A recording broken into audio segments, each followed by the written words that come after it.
The docks at the port of Gdansk turned into a hub of intense military activity as rows of M1 Abrams main battle tanks and M2A3 Bradley infantry fighting vehicles belonging to the 1st Battalion, 5th Cavalry Regiment, 2nd Armored Brigade Combat Team, 1st Cavalry Division of the United States began unloading from a giant logistics transport ship. This shipment was no routine operation. Military sources confirmed that the move was part of a large-scale logistics operation that had been planned for months. The goal was clear: strengthening NATO's front line in Eastern Europe, particularly Poland, which is on the front lines against a potential Russian military escalation. The M1 Abrams, an icon of U.S. armored power, is known for its exceptional ballistic protection, precision fire control system, and maneuverability in rugged terrain. Together with the M2A3 Bradley, armed with a 25mm automatic cannon and TOW anti-tank missile launcher, this combination creates a deadly force in ground operations.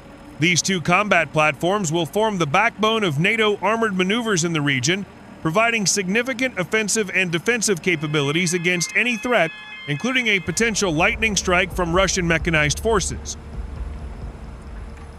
According to U.S. military logistics officials, the vehicles will soon be transported to an assembly and combat preparation depot before moving eastward, approaching the Ukrainian border.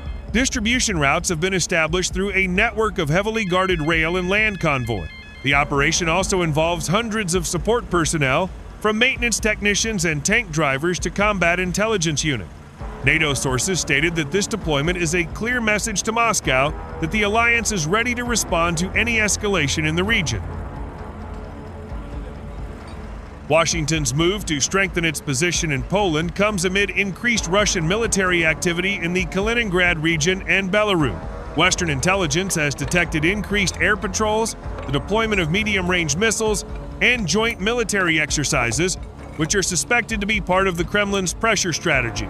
In this situation, the deployment of the Abrams and Bradley is not just a troop deployment, but also a deterrent strategy to ensure that any aggressive Russian moves will be met with full force. In its official statement, U.S. European Command emphasized that this step is part of the United States' ongoing commitment to European security. We stand firmly with our NATO allies. The presence of these troops and equipment is clear evidence of our readiness to defend every inch of alliance territory.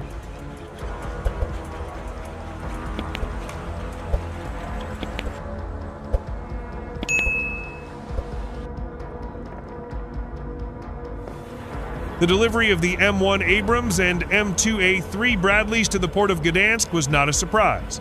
This process is part of the rotation of troops and combat equipment within the framework of Operation Atlantic Resolve, a military initiative that has been underway since 2014 to reinforce NATO presence in Eastern Europe. Military analysts say this deployment is one of the largest in the past 2 years. At least dozens of armored vehicles arrived, along with supporting equipment such as logistics vehicles, ammunition trucks, and field maintenance units. The timing of this fleet's arrival coincided with the NATO joint exercise period in the Baltic region, so that each piece of equipment could be directly integrated into large-scale combat simulation. This move certainly didn't escape Russia attention.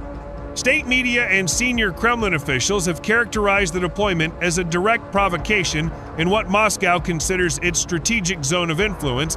The Russian Defense Ministry has reportedly increased air patrols in the Baltic Sea, deployed additional warships to the Baltaysk port in Kaliningrad, and activated its S-400 long-range air defense missile system. A security analyst in Moscow said, "This deployment is an escalatory step that could potentially trigger an unpredictable response from Russia. The West should be aware that any military buildup near its borders will be met with equal measure."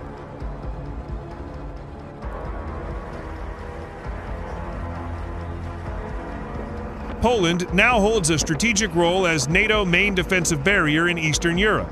Its location, directly bordering Belarus and close to Kaliningrad, makes it a critical point in countering potential Russian military operations. The Polish government itself welcomed the deployment. The Polish defense minister emphasized that his country will not be the next victim and that the U.S. military presence is a guarantee of security for the entire region. In addition to serving as a transit point for combat equipment, Poland has also increased its military infrastructure, including F-35 fighter jet hangars, large ammunition depots, and integrated combat training centers. With the arrival of the M1 Abrams and M2A3 Bradley, NATO is now sending a clear message: European defense will not be compromised. Any perceived aggressive Russian move will be met with full force and uncompromising combat readiness. Analysts warn that this situation has the potential to bring the region into a more intense phase of the military race as both sides continue to enhance their respective defense postures. The port of Gdansk has now become a symbol of Washington's seriousness in defending its alliance. Behind the roar of the Abrams tank's diesel engines and the Bradley steel tracks grinding against the port's asphalt lies the message that Eastern Europe is ready to face any threat with the direct support of the world's greatest military power.